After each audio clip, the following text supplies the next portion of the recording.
Whoever wrote this recipe, I hate you. If you're gonna celebrate the Disney 100 with this, just order some donuts. So this week I learned that Walt Disney's favorite breakfast was apparently donuts dunked in whiskey. Who doesn't want to try that? I know, right? This all began with a fact I heard from the QI elves. There's also another reason for wanting to try this fabled breakfast. For such a remarkable man, Walt Disney sure had boring taste in food. His daughter said that his very plain taste in food stemmed likely from his humble beginnings. He was definitely more of a man who liked chicken livers over a nice piece of prime steak. And when you look at the list of his favourite meals he gave to his housekeeper for family dinners, he's not even a meat and two veg man. He stipulates 1 meat, 1 vegetable. Boring. So we're going to make some donuts. To do this, I found a recipe for donuts from the 1920s, which is the same decade that Walt Disney was setting himself up in Hollywood. The recipe starts by telling us to whisk 3 eggs together. So in addition to donuts dunked in whiskey, there are lots of different accounts of what Walt ate for breakfast. His wife said his tastes were a lot more typical, so eggs, toast, maybe sometimes a sausage. At lunchtime, he'd drink coffee. Big coffee drinker, apparently. He apparently insisted that all coffee sold at Disneyland cost no more than a dime. So from what I hear, it sounds like they've aborted that affordable price mentality. So whisk our eggs together. Beyond coffee, he was apparently quite a light luncher. He was apparently pretty disapproving of colleagues who took longer lunch breaks, so that figures. According to his wife, lunch was usually for him a sandwich with milk and a coffee. Apparently though, his favourite lunch was 2 different brands of canned chili mixed together, served with a glass of tomato juice. He did snack a lot though, and he was known to carry around nuts and crackers in his jacket pocket apparently. So having whisked the eggs, we're going to pour in a cup of sugar. Apparently he didn't actually have that big a sweet tooth. His wife once told a story about a time when Walt Disney started a food fight over a whipped cream cake, and his daughter said that his favourite sweet treat was fruit pie with a graham cracker crust. The next step in the recipe is to pour in a cup of milk. So at one point Walt Disney wrote a list of his favourite meals for their family housekeeper and cook.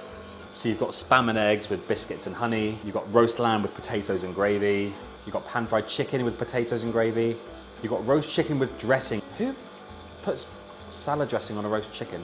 There was one quite rogue-sounding one of oyster stew with crackers and cheese, which I was tempted to try because it sounds a bit more interesting than the others. The difficulty is it also sounded disgusting. Okay, that's well and truly mixed. So the recipe then tells you to add 3 tablespoons of melted butter into the mix. Now we need to start adding in 3.5 cups of plain flour.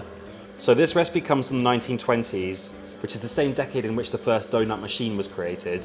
It was created by a chap called Adolf Levitt, who was a Jewish refugee from Russia to New York City. He had a bakery which sold donuts, and apparently he used to sell a lot of donuts to hungry theatre goers, but he reached a point where he couldn't keep up with the demand. So he invented a contraption to sell even more, and thus the donut machine was born. We also need to add in 4 teaspoons of baking powder, a teaspoon of vanilla. It also tells us to add in a ½ teaspoon of nutmeg. This is looking a lot wetter than I was expecting. It was apparently the Dutch that brought a sweet treat known as oily cakes to America in the 17th century. These are essentially balls of sweet dough fried in pork fat, so kind of a precursor to donuts as we know them now. It's that part of the show where we've encountered a problem.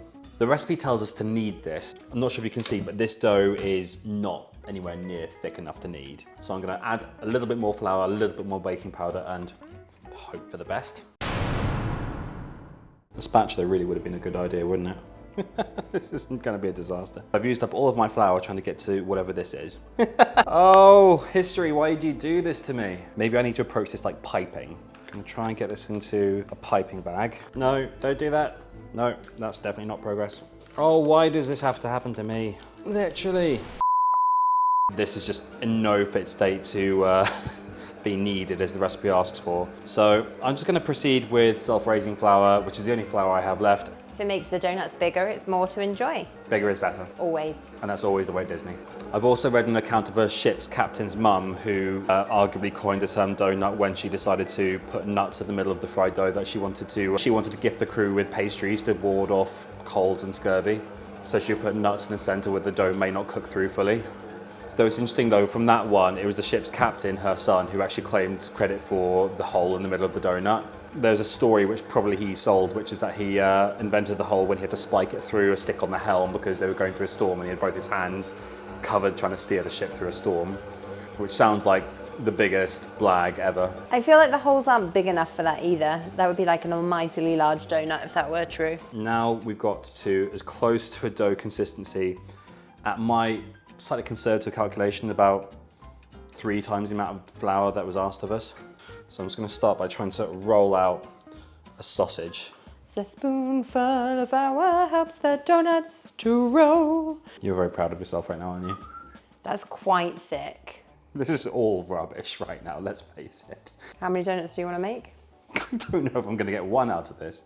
This has turned out to be the biggest mess of any episode I've done so far, and that's saying something. So, believe it or not, this is about the best I can do after 45 minutes of trying to get this dough to work. Whoever wrote this recipe, you lied. I'm now gonna try and salvage my evening by putting these into fry and moving on with my life. And I'm now just really trying to get to the point where I can dunk these in some whiskey and celebrate Walt style. I'm gonna hit these with some sugar. I cannot believe it's been this stressful just to arrive at this point, but I'm actually really excited now they're here. Just the smell of fried donut in my kitchen now is just making me really hungry. However, Disney's favorite breakfast was not just donuts alone. It was donuts dunked in whiskey, and I happen to have a bottle of black and white, which is apparently his favorite scotch. Is scotch the same as whiskey?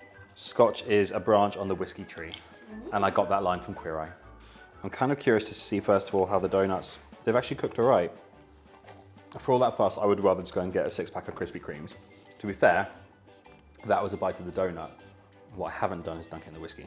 It's kind of like putting your biscuit in the tea. I'm not entirely sure how long to keep it there, but... Well, I'm not a whiskey drinker, and that really hasn't done anything to change that fact. I'm proud of the donuts. I wanted to do this one because 100 years of Disney merits looking at what the guy ate.